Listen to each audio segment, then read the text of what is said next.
같은 나이의 남성의 혼인율과 출산율을 비교해 보는 건데요. 여성의 경우는 2015년에 31세인 84년생과 전체의 42.8%가 결혼한 상태로 보이죠. 그런데 2023년에는 같은 나이의 사람들이 24.3%만 결혼하고 있습니다. 아무래도 누적 혼인율이 높다 보니까. 그런데 최근 년생으로 갈수록 뾰족해져요. 연령대가 낮아지는 문제도 있지만 이걸 감안해도 1995년생이 안녕하세요 여러분, 정보 디자이너 센입니다. 오늘은 좀 어려운 데이터를 시각화해봅니다.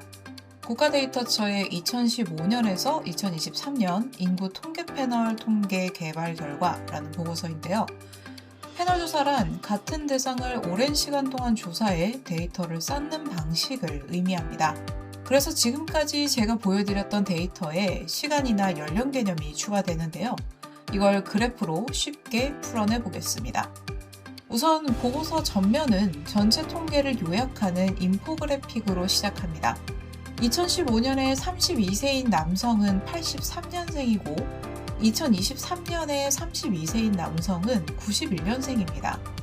같은 나이의 남성의 혼인율과 출산율을 비교해 보는 건데요. 여성의 경우는 2015년에 31세인 84년생과 2023년에 92년생을 비교합니다. 상대적으로 과거년생에 태어난 사람의 혼인율과 출산율이 높은 것을 볼 수 있습니다. 왜 나이에 따라 어떤 미션을 통과하는 것처럼 이야기할 때가 있잖아요. 그게 이 인포그래픽에도 드러나는 것 같아요. 정책적인 시선에서 보면 육아휴직을 사용한 9.0%의 남성 중 46.4%는 다자녀 가정이고 여성의 경우는 78.9%의 여성이 육아휴직을 사용하고 이 중 39.2%가 다자녀 가정인 것으로 보입니다. 물론 조사 대상 남성의 9.0%가 육아휴직을 사용하기 때문에 수적으로는 매우 적은 상황이다 라고 볼 수 있습니다. 인포그래픽으로 통계의 요약본을 보는 건 매우 효율적인 방법이긴 하지만 통계의 내용이나 의미를 소개하는 데는 한계가 있을 수 있어요. 이번엔 혼인, 출산 현황을 봅시다. 전체 데이터는 코시스 사이트에서 확인할 수 있습니다. 우선 주요 메시지는 혼인과 출산 비율은 과거년생에 해당될수록 더 높다고 보시면 됩니다. 좀 더 쉽게 보자면 더 이른 나이에 결혼과 출산을 겪는다는 거죠. 이때 이른 나이는 상대적인 것을 의미합니다. 저는 이걸 과거년생이 빨리 어른이 된다고 해석했어요. 그리고 반대편에서는 점점 더 천천히 어른이 된다고도 생각했고요. 물론 어른의 개념이 결혼, 출산에 한정됐을 경우만 해당되는 얘기지만요. 데이터가 너무 어렵다면 이렇게 메시지 하나 두고 그걸 바탕으로 이해하셔도 됩니다. 보고서에서는 혼인 비율이 가장 높은 연령을 중심으로 남자 32세, 여자 31세를 대상으로 혼인 출산 변화 비율을 분석합니다. 사실 이번 자료를 영상으로 만들어야겠다고 생각했던 이유가 이 보기 어려운 표 때문인데 한번 같이 보죠. 1987년생의 경우 2015년에 28세가 되는데 이때 결혼한 사람이 11.9%가 됩니다. 이때 새롭게 추가되는 지수보다 직선 방향으로 한번 보면 2023년에 1987년생 중 48.4%가 혼인을 한 상태이고 나이로는 36세가 됩니다. 이게 어렵다면 이번엔 나이에 집중해 봅시다. 32세는 얼마나 결혼을 하는가에 초점을 맞추면 1980년생의 2015년 연두색 칸부터 보시면 됩니다. 전체의 42.8%가 결혼한 상태로 보이죠. 그런데 2023년에는 같은 나이의 사람들이 24.3%만 결혼하고 있습니다. 이전 비율의 반만 결혼하는 거죠. 그래서 예전 같았으면 32세는 거의 반 정도는 결혼을 하는 나이인데 지금은 반의 반도 결혼을 하지 않으니까 아직은 결혼하기 이른 나이가 되는 거예요. 같은 데이터를 그래프로 표현한 자료도 봤는데 이것도 이해하기는 쉽지 않더군요. 각 원의 높이는 누적 혼인율을 이야기하고 선은 연도를 이야기합니다.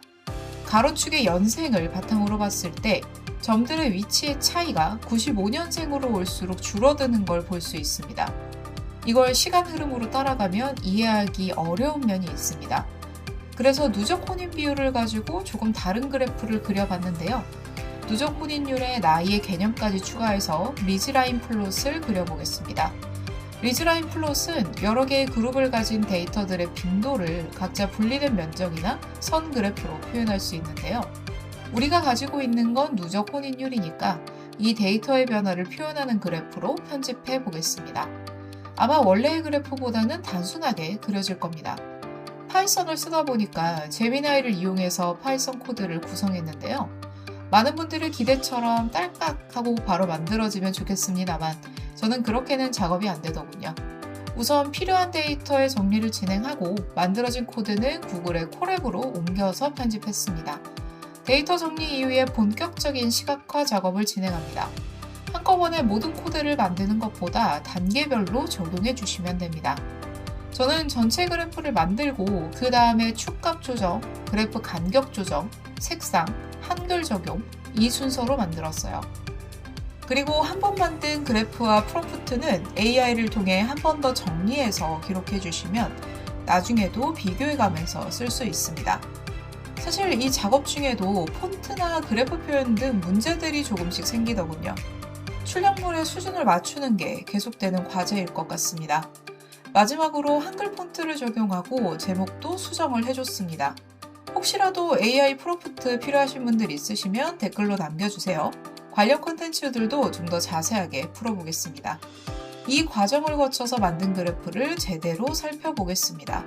데이터가 전반적으로 누적 혼인율을 다루고 있기 때문에 상승하고 있긴 합니다.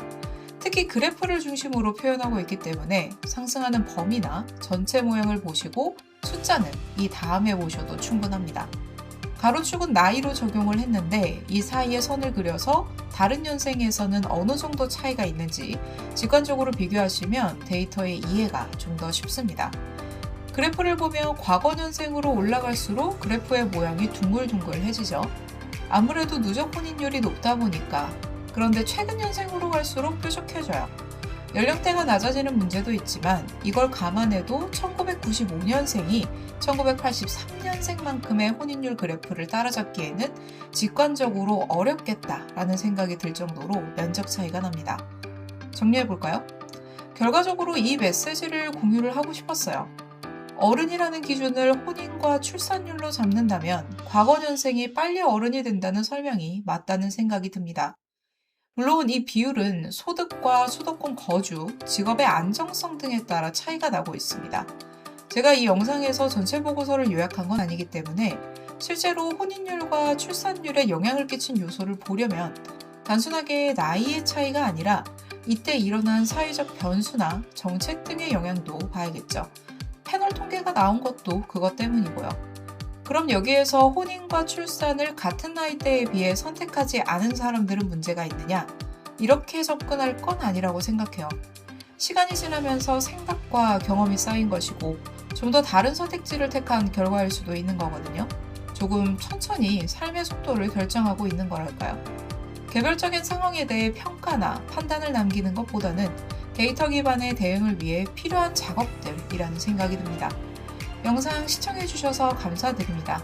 도움되셨다면 좋아요나 구독 버튼으로 알려주시거나 정보디자이너 센으로 검색하셔서 데이터 시각화 관련한 정보도 받아가시길 바랍니다. 알림 버튼도 환영이고요. 댓글로 궁금한 부분 남겨주시면 언제든 답변 드리겠습니다. 감사합니다. 편안한 하루 되세요.